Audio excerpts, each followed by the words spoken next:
Laura kicked her legs and waved her arms, but all that managed to do was make her twist and turn in her weightless bubble.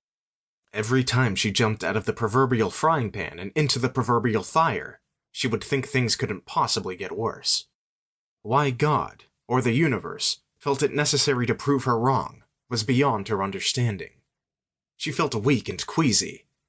She got that weird feeling people often get when someone is looking at them, so she looked around. There was Stephen, hanging onto one of those damn discs, for dear life. She was afraid he was going to get himself killed.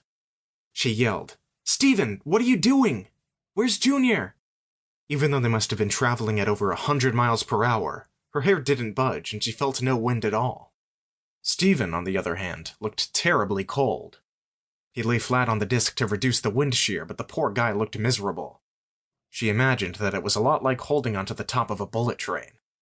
At least it was moving in a straight line and not making sharp turns. Laura's heart raced in her chest so hard she could hear it in her ears. If she pushed away the terrifying fact that she was being abducted by alien technology, she would actually be enjoying the ride. They soared above the trees so smoothly that it was like she was flying, unassisted, like Superman.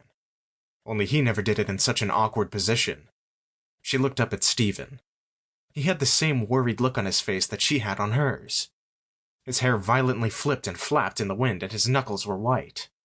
How long could he possibly hold on? 2 hours later, the disc started to slow down. Laura knew that meant they were nearing their destination. He held on longer than she thought he could. Who or what was waiting for them? Both discs slowed to a complete stop. She looked up at Stephen and shared a look of utter dread. She saw Junior walk up his back and onto his shoulder, and she breathed a sigh of relief. She had been worried sick about the little guy, thinking that he had been left behind, all alone.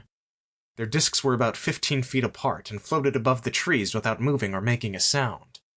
The pause was uncomfortable and left her terrified as they waited for something to happen. Suddenly, the disc that Stephen and Junior rode on turned upside down.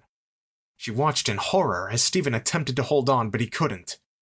He let out a loud yell as they both fell into the trees below. To keep listening to this audiobook, I've left you a link in the description so you can do it, at no cost thanks to Audible's 30-day free trial.